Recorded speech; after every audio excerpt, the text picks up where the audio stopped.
নমস্কার বন্ধুরা, আমাদের চ্যানেলে আপনাদের স্বাগতম। আপনারা কি জানেন যে দেবী লক্ষ্মী যখন কোনো বাড়িতে স্থায়ীভাবে বাস করেন, তখন তিনি তাঁর আগে সর্বদা কিছু বিশেষ চিহ্ন দিয়ে থাকেন। জ্যোতিষশাস্ত্র এবং ধর্মীয় বিশ্বাস অনুসারে এমন কিছু শুভ চিহ্ন রয়েছে যা ইঙ্গিত দেয় যে আপনার বাড়িতে দীর্ঘকাল ধরে ধন সম্পদ, সুখ এবং সমৃদ্ধি থাকবে।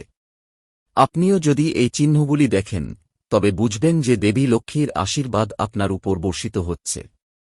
আজকের ভিডিওতে আমরা সেই রহস্যময় এবং শুভ চিহ্নগুলি সম্পর্কে জানব যা নিশ্চিত করে যে যিনি সেগুলি পান, তাঁর বাড়ি থেকে ধন সম্পদ কখনো চলে যায় না। তাই ভিডিওটি শেষ পর্যন্ত দেখতে ভুলবেন না, কারণ এই চিহ্নগুলির মধ্যে কোনোটি আপনার জীবনের সাথে সম্পর্কিত হতে পারে। জ্যোতিষশাস্ত্র, পুরাণ এবং লোকবিশ্বাস অনুসারে পৃথিবীতে এমন কিছু শুভ চিহ্ন রয়েছে যা ইঙ্গিত দেয় যে দেবী লক্ষ্মীর বিশেষ আশীর্বাদ একজন ব্যক্তির জীবনে থাকে। বলা হয় যে যারা সময়ে সময়ে এই চিহ্নগুলি অনুভব করেন, তারা দীর্ঘকাল ধরে তাদের বাড়িতে ধন সম্পদ, সমৃদ্ধি, সুখ এবং সমৃদ্ধি লাভ করেন। তবে কোনো লক্ষণকেই কুসংস্কারের চোখে না দেখে বিশ্বাস ও ইতিবাচকতার সাথে দেখা উচিত। শাস্ত্র অনুসারে যদি কোনো ব্যক্তি সকালে ঘুম থেকে উঠে শঙ্খের শব্দ শোনেন, তবে তা অত্যন্ত শুভ বলে মনে করা হয়। শঙ্খ ভগবান বিষ্ণুর প্রিয় এবং দেবী লক্ষ্মী তাঁর চরণে বাস করেন। তাই শঙ্খের শব্দকে ধন সম্পদ ও সৌভাগ্যের প্রতীক হিসেবে বিবেচনা করা হয়। একইভাবে যদি চড়ুই, তোতা পাখি বা অন্যান্য শুভ পাখি নিয়মিত কোনো বাড়ির উঠোন বা ছাদে আসে, তবে এটিও সমৃদ্ধির লক্ষণ বলে মনে করা হয়। বলা হয় যে এই ধরনের বাড়িগুলি ইতিবাচক শক্তিতে পূর্ণ থাকে এবং আর্থিক অসুবিধাগুলি ধীরে ধীরে দূর হতে শুরু করে। জ্যোতিষশাস্ত্র আরও বলে যে যদি কোনো ব্যক্তি বারবার একটি সাদা গরু দেখেন, বা যদি একটি গরু তার দরজায় আসে, তবে এটি দেবী লক্ষ্মীর আশীর্বাদের লক্ষণ হতে পারে। সনাতন ধর্মে গরু অত্যন্ত শ্রদ্ধেয় এবং একে দেখলে পুণ্য ও সৌভাগ্য আসে। অনেকেই প্রায়শই লক্ষ্য করেন যে বিশেষ যত্ন ছাড়াই তাদের বাড়ির চারপাশের তুলসী গাছ সতেজ ও স্বাস্থ্যকর থাকে। শাস্ত্র অনুসারে এটি একটি অত্যন্ত শুভ লক্ষণ, কারণ তুলসী মাতার উপর ভগবান বিষ্ণু এবং দেবী লক্ষ্মীর আশীর্বাদ রয়েছে। যে বাড়িতে তুলসী গাছ সর্বদা সবুজ থাকে, সেই বাড়ি সম্পদে পরিপূর্ণ থাকে এবং পরিবারে শান্তি ও সুখ বিরাজ করে। একইভাবে প্রার্থনার সময় যদি প্রদীপের শিখা স্থিরভাবে ও উঁচুতে জ্বলে, তবে তা একটি শুভ লক্ষণ বলে মনে করা হয়। এটি ঈশ্বরের আশীর্বাদ এবং বাড়িতে ইতিবাচক শক্তির উপস্থিতি নির্দেশ করে। প্রচলিত বিশ্বাস অনুসারে ময়ূরের পালক খুঁজে পাওয়া বা বারবার তা দেখাও সৌভাগ্যের লক্ষণ বলে মনে করা হয়। ময়ূর ভগবান কৃষ্ণের সঙ্গে সম্পর্কিত এবং একে দেখা জীবনে সমৃদ্ধি ও অগ্রগতির লক্ষণ বলে মনে করা হয়। অনেকে কোনো গুরুত্বপূর্ণ কাজে যাত্রা করার সময় নারকেল, কলসি, পদ্মফুল বা অন্য কোনো ধর্মীয় বস্তু দেখার অভিজ্ঞতা লাভ করেন। শাস্ত্র এটিকে সাফল্য এবং আর্থিক লাভের লক্ষণ হিসেবে বর্ণনা করে। পদ্মফুলকে বিশেষত দেবী লক্ষ্মীর আসন বলে মনে করা হয় এবং তাই পদ্ম দেখা আর্থিক উন্নতির প্রতীক হিসেবে বিবেচিত হয়। স্বপ্নে বারবার পরিষ্কার জল, নদী, জলপ্রপাত বা পদ্ম দেখাও সম্পদ বৃদ্ধির লক্ষণ বলে মনে করা হয়। স্বপ্নবিজ্ঞান অনুসারে এই ধরনের স্বপ্ন ভবিষ্যতের লাভ এবং সমৃদ্ধির ইঙ্গিত দেয়। একইভাবে স্বপ্নে নিজেকে নতুন পোশাক পরা অবস্থায় দেখা বা সোনা বা রূপো পাওয়াও শুভ বলে মনে করা হয়। বলা হয় যে এই ধরনের স্বপ্ন আর্থিক অবস্থার উন্নতি এবং নতুন সুযোগের আগমনের ইঙ্গিত দেয়। বাড়িতে হঠাৎ কোনো সুগন্ধ পাওয়াও কখনো কখনো শুভ বলে মনে করা হয়। যদি কোনো কারণ ছাড়াই চন্দন, ধূপ বা ফুলের মতো কোনো সুগন্ধ অনুভূত হয়, তবে এটিকে ঐশ্বরিক কৃপার লক্ষণ বলে মনে করা হয়। বিশ্বাস করা হয় যে দেবদেবীদের ইতিবাচক শক্তি এই ধরনের স্থানে বাস করে। যদি কোনো ব্যক্তির বাড়িতে পিঁপড়াদের নিয়মিত একদিকে খাবার নিয়ে যেতে দেখা যায়, তবে এটিও সম্পদ সঞ্চয়ের প্রতীক বলে মনে করা হয়। যদিও বাড়িতে অতিরিক্ত পোকামাকড়ের উপস্থিতি অনাকাঙ্ক্ষিত বলে মনে করা হয়, তবে লাল পিঁপড়ের নিয়মিত খাবার বয়ে আনাকে একটি শুভ লক্ষণ হিসেবে বিবেচনা করা হয়। একইভাবে যদি বাড়িতে হঠাৎ একটি পেঁচা দেখা দেয়, বিশেষ করে দীপাবলি বা শুক্রবারের আশেপাশে, তবে অনেক ঐতিহ্যে এটিকে শুভ বলে মনে করা হয় কারণ এটি দেবী লক্ষ্মীর বাহন। তবে এই বিষয়ে বিভিন্ন এলাকায় ভিন্ন ভিন্ন বিশ্বাস প্রচলিত আছে। জ্যোতিষশাস্ত্র অনুসারে যদি কোনো ব্যক্তির হাতে একটি স্পষ্ট এবং উচ্চতর অর্থ রেখা থাকে এবং এটি সময়ের সাথে আরও স্পষ্ট হয়ে ওঠে, তবে এটি আর্থিক স্থিতিশীলতার লক্ষণ হিসাবে বিবেচিত হয়। এই ধরনের লোকেরা কঠিন পরিস্থিতিতেও আর্থিকভাবে স্থিতিশীল থাকে। বাড়িতে ঘন ঘন পরিচ্ছন্নতা না হওয়া, পূজার স্থানের পরিষ্কার পরিচ্ছন্নতা এবং পরিবারের সদস্যদের মধ্যে ভালোবাসাকেও দেবী লক্ষ্মীর আশীর্বাদের গুরুত্বপূর্ণ লক্ষণ হিসাবে বিবেচনা করা হয়। শাস্ত্র বলে যেখানে বিবাদ থাকে না সেখানে লক্ষ্মী দীর্ঘকাল অবস্থান করেন। যদি কোনো ব্যক্তি একই সময়ে বারবার সুসংবাদ পান বা হঠাৎ আর্থিক লাভের সুযোগ পেতে শুরু করেন, তবে এটিও সৌভাগ্যের লক্ষণ হতে পারে। অনেক সময় মানুষ দেখতে পায় যে তাদের থমকে যাওয়া কাজ হঠাৎ করেই শেষ হতে শুরু করে, পুরনো ঋণ ফিরে আসতে শুরু করে বা আয়ের নতুন উৎস খুলতে শুরু করে। এই ধরনের ঘটনাগুলিকেও শাস্ত্রে শুভ লক্ষণ হিসাবে বিবেচনা করা হয়েছে। বাড়িতে পুজোর সময় যদি দীর্ঘক্ষণ প্রদীপ জ্বলে থাকে বা ভগবানের চরণে অর্পণ করা ফুলগুলি দীর্ঘক্ষণ সতেজ থাকে, তবে তাও শুভ বলে বিবেচিত হয়। একইভাবে, যদি ঘরে রাখা খাদ্যশস্যের পরিমাণ কখনই সম্পূর্ণরূপে নিঃশেষ না হয় এবং কোনো না কোনো আকারে খাদ্য পাওয়া যায়, তবে এটি অন্নপূর্ণার প্রতীক এবং দেবী লক্ষ্মীর আশীর্বাদ হিসাবে বিবেচিত হয়। অনেক পণ্ডিত আরও বলেন যে, যাদের দান, সেবা ও পরোপকারের অনুভূতি বাড়তে থাকে তাদের জীবনেও অর্থের প্রবাহ স্থিতিশীল থাকে। কারণ শাস্ত্র অনুসারে দেবী লক্ষ্মী সেখানেই বাস করেন যেখানে সম্পদের সঠিক ব্যবহার হয়। যদি কোনো ব্যক্তি হঠাৎ করে কোনো সাধু, ঋষি বা ধর্মীয় ব্যক্তির আশীর্বাদ লাভ করেন এবং তারপরে তার জীবনে ইতিবাচক পরিবর্তন আসতে শুরু করে, তবে এটিও একটি শুভ লক্ষণ বলে বিবেচিত হয়। বাড়িতে বাচ্চাদের হাসি খেলানো, বড়দের সম্মান করা এবং অতিথিদের সম্মান করাও লক্ষ্মীর কৃপার লক্ষণ বলে কথিত আছে, যেখানে অতিথিদের সম্মান করা হয় সেখানে দেবতারা বাস করেন এবং সম্পদের অভাব হয় না। শুক্রবারে যদি সাদা জিনিস বারবার দেখা যায়, যেমন সাদা ফুল, সাদা গরু বা সাদা পোশাক পরা কোনো ব্যক্তি, তাহলে তাও শুভ লক্ষণ বলে মনে করা হয়। একইভাবে, বিবাহিত মহিলাকে সকালে বাড়ি থেকে বের হওয়ার সময় দেখাও অনেক ঐতিহ্যে শুভ বলে মনে করা হয়। শাস্ত্রে আরও বলা হয়েছে যে যদি কোনো ব্যক্তি কোনো প্রচেষ্টা ছাড়াই ভালো মানুষের সঙ্গ পেতে শুরু করে এবং তার সম্পর্কগুলি আরও দৃঢ় হয়, তবে এটি লক্ষ্মীর কৃপার লক্ষণ। কারণ সম্পদ কেবল অর্থের নাম নয়, বরং ভালো সম্পর্ক, সম্মান এবং সুখও আসল সম্পদ হিসাবে বিবেচিত হয়। শেষ পর্যন্ত সবচেয়ে বড় লক্ষণ হল ব্যক্তির মনে সন্তুষ্টি, বিশ্বাস এবং ইতিবাচকতা থাকা উচিত। কারণ যেখানে তৃপ্তি, সেখানেই প্রকৃত লক্ষ্মীর বাস। সম্পদ কেবল উপার্জনের মাধ্যমেই নয়, এটি পরিচালনা করে, সঠিক পথে ব্যবহার করে এবং ঈশ্বরের প্রতি কৃতজ্ঞ হওয়ার মাধ্যমেও স্থিতিশীল থাকে।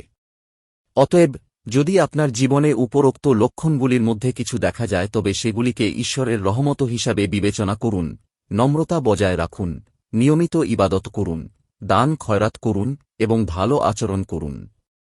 শাস্ত্র অনুসারে এই ধরনের লোকদের বাড়ি থেকে ধন, সুখ ও সমৃদ্ধি সহজে চলে যায় না এবং দেবী লক্ষ্মীর আশীর্বাদ দীর্ঘকাল ধরে থাকে।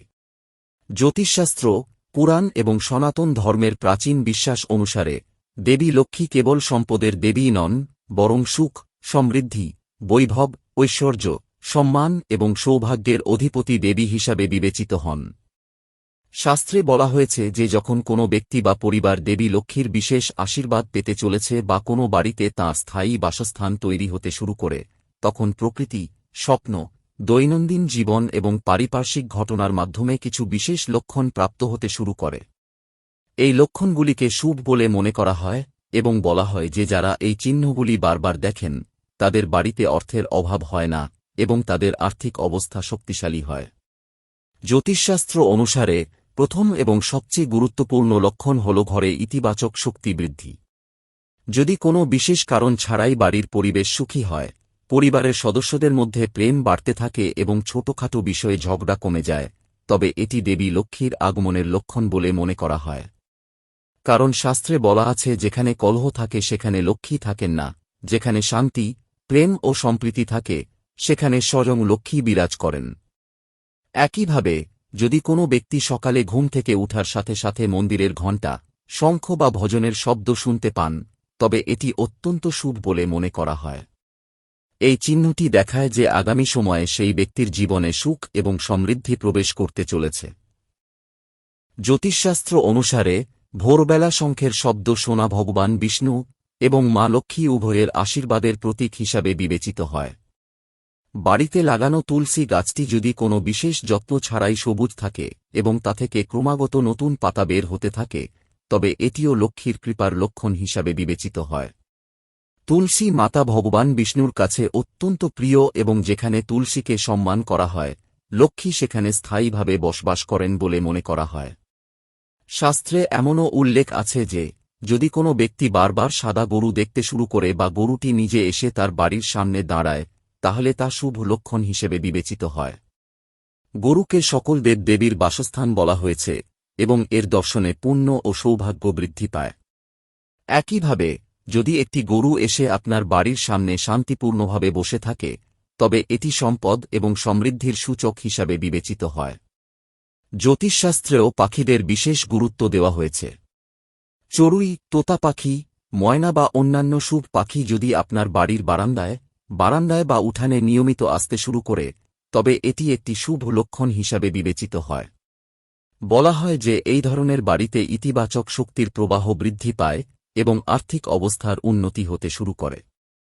একইভাবে কবুতর যদি বাড়িতে বাসা তৈরি করে এবং পরিবারের কোনো ক্ষতি না করে, তবে অনেক ঐতিহ্যে এটি সমৃদ্ধির লক্ষণ হিসাবে বিবেচিত হয়।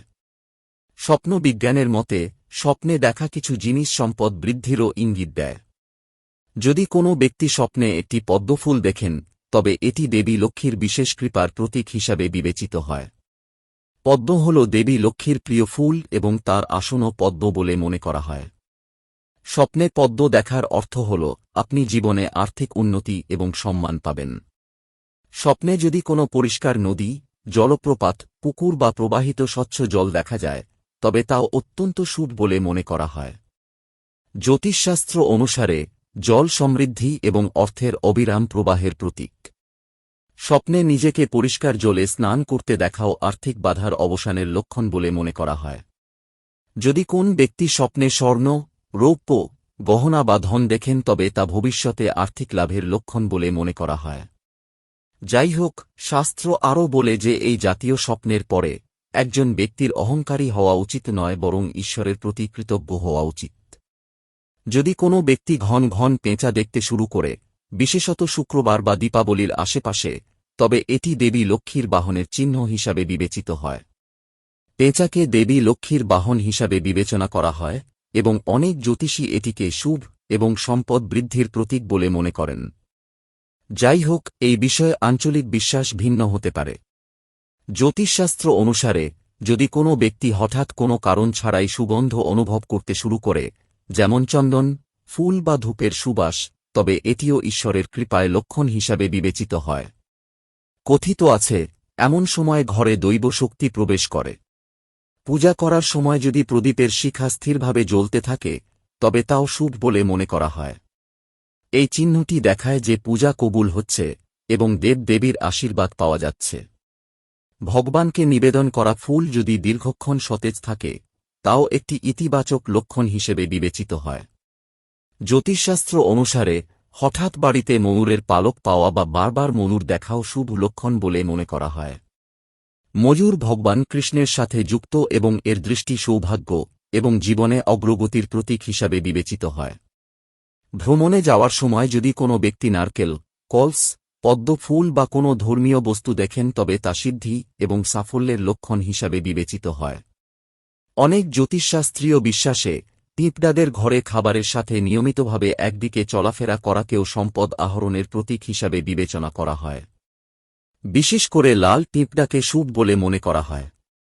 যদি আপনার বাড়িতে শস্যের ভাণ্ডার কখনো সম্পূর্ণ খালি না থাকে এবং কোনো না কোনো আকারে খাবারের ব্যবস্থা থাকে, তবে এটি মাতা অন্নপূর্ণা এবং মাতা লক্ষ্মীর আশীর্বাদের লক্ষণ হিসাবে বিবেচিত হয়। জ্যোতিষশাস্ত্র বলে যে বাড়িতে খাদ্যের অভাব হয় না, সেখানে সম্পদের স্থায়িত্ব থাকে।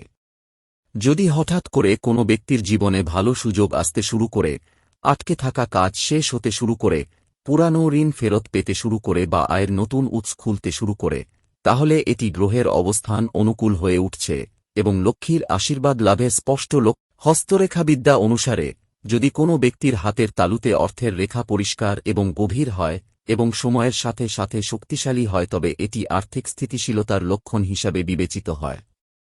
এই ধরনের লোকেরা জীবনে অনেকবার কঠিন পরিস্থিতির মুখোমুখি হন কিন্তু শেষ পর্যন্ত আর্থিকভাবে সফল হন।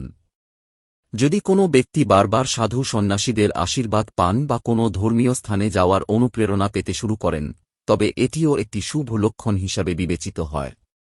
বলা হয় যে ঈশ্বর প্রথমে একজন ব্যক্তির মনকে ধর্মের প্রতি অনুপ্রাণিত করেন এবং তারপরে তার জীবনে সমৃদ্ধির দরজা খুলে দেন। জ্যোতিষশাস্ত্রে আরও বলা হয়েছে যে যাদের দান, সেবা এবং পরোপকারের অনুভূতি বাড়তে থাকে তাদের জীবনেও লক্ষ্মীর প্রবাহ বৃদ্ধি পায়। কারণ দেবী লক্ষ্মী দীর্ঘকাল অবস্থান করেন যেখানে সম্পদের যথাযথ ব্যবহার হয়। বাড়ির ছোট বাচ্চারা যদি সুখী ও সুস্থ থাকে, বড়দের সম্মান করা হয় এবং অতিথিদের সম্মান করা হয়, তাহলে এগুলো লক্ষ্মী নিবাসের লক্ষণ হিসেবে বিবেচিত হয়। শাস্ত্রে বলা হয়েছে যে বাড়িতে অতিথি দেবো ভব ভাব থাকে সেখানে ধন ও সম্মান উভয়ই বৃদ্ধি পায়। সকালে বাড়ি থেকে বের হওয়ার সময় যদি কোনো ব্যক্তি বিবাহিত মহিলা একটি গরু, ফল, জল ভর্তি ফুলদানি বা সাদা ফুল দেখেন তবে এটিও শুভ যাত্রা এবং লাভের লক্ষণ হিসাবে বিবেচিত হয়। শুক্রবার সাদা জিনিস দেখা বিশেষভাবে শুভ বলে মনে করা হয় কারণ এই দিনটি দেবী লক্ষ্মীকে উৎসর্গ করা হয়। জ্যোতিষশাস্ত্র অনুসারে সবচেয়ে বড় লক্ষণ হল যে ব্যক্তির সন্তুষ্ট থাকা উচিত। যে ব্যক্তির তৃপ্তি আছে সে জানে কিভাবে তার সম্পদের সঠিক ব্যবহার করতে হয় এবং দেবী লক্ষ্মীও তার সাথে স্থায়ীভাবে বাস করেন। অতএব যদি উপরোক্ত লক্ষণগুলি আপনার জীবনে উপস্থিত হয়, তবে সেগুলিকে আল্লাহর রহমত হিসাবে বিবেচনা করুন এবং পুণ্য, ধর্ম, দান এবং নম্রতার অনুসরণ করুন। শাস্ত্র অনুসারে এই ধরনের লোকদের বাড়ি থেকে ধন, সুখ ও সমৃদ্ধি সহজে চলে যায় না এবং দেবী লক্ষ্মীর আশীর্বাদ দীর্ঘকাল ধরে থাকে। তো বন্ধুরা, এগুলি ছিল সেই শুভ লক্ষণ যার সম্পর্কে জ্যোতিষশাস্ত্রে বলা হয়েছে যে যারা পান, ধন সম্পদ দীর্ঘকাল তাদের ঘরে থাকে। মনে রাখবেন, দেবী লক্ষ্মীর আশীর্বাদ কেবল লক্ষণের মাধ্যমেই নয়, ভালো কাজ, সত্য, দান, সেবা এবং ভগবানের প্রতি ভক্তির মাধ্যমেও পাওয়া যায়।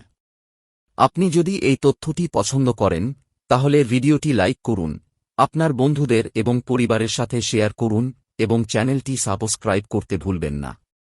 এছাড়াও মন্তব্য করুন এবং আমাদের জানান যে এই লক্ষণগুলির মধ্যে কোনটি আপনি আপনার জীবনে অনুভব করেছেন। পরবর্তী আকর্ষণীয় এবং তথ্যপূর্ণ ভিডিওতে দেখা হবে। জয় মাতা লক্ষ্মী। জয় শ্রী হরি বিষ্ণু।